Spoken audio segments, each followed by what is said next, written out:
Bonjour, nous allons aborder dans cette petite vidéo un thème qui va sûrement vous intéresser.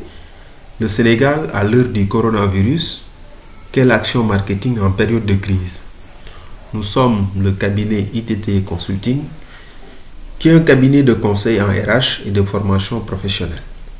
ITT Consulting accompagne l'ensemble des acteurs du développement économique et social, public et privé, de la stratégie à l'organisation. Pour répondre à cette problématique, le Sénégal à l'heure du coronavirus, quelle action marketing en période de crise? Dans un premier temps, on va voir quelle stratégie marketing pour éviter le chaos. Car nous sommes tous inquiets. Inquiets pourquoi? Beaucoup d'incertitudes et de désinformation autour de cette pandémie. Nous sommes tous inquiets de la propagation du virus qui n'épargne aucun continent. Pour cela, il faut mettre en place des détecteurs de fumée. Sinon, quand le feu se produira, on n'aura que les yeux pour pleurer et constater les cendres. Et pour agir à temps, il faut être averti grâce à la veille, à l'anticipation et à la prévention. Surveiller ses clients, surveiller ses fournisseurs, planifier des actions marketing. Et la règle numéro 1, c'est de renforcer les capacités de veille et d'anticipation de nos entreprises. Une entreprise doit avoir une stratégie offensive grâce à la veille, l'anticipation, une stratégie défensive qui est la protection des données et une stratégie d'attaque grâce à la communication d'influence. Deuxièmement, la situation actuelle. La situation actuelle nécessite une adaptation de la stratégie marketing.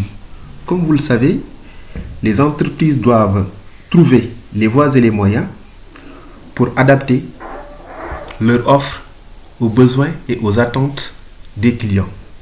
À ce jour, les supermarchés et autres fournisseurs de produits alimentaires ont connu une nette augmentation des ventes et font face à une immense pression pour satisfaire la demande.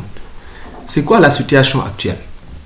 Panique générale, une partie de la population confinée, pouvoir d'achat en baisse, bouleversement des habitudes de consommation, les achats rationnels au profit des achats émotionnels, et c'est normal si on revisite un peu la pyramide des besoins d'Abraham Maslow, la perturbation des chaînes d'approvisionnement qui crée une offre réduite, et la situation pourrait être encore plus compliquée par les événements de dernière minute.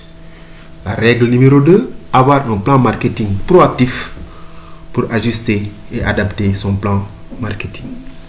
Vous savez, l'un des plus grands défis du marketing consiste à prévoir l'évolution des désirs, des besoins et des décisions d'achat des consommateurs.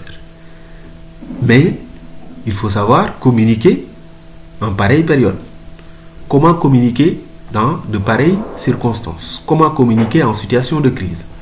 Les canaux de communication à privilégier sont généralement les médias sociaux, l'emailing, le SMSing et le marketing de messagerie instantanée, grâce à WhatsApp, Facebook Messenger, etc.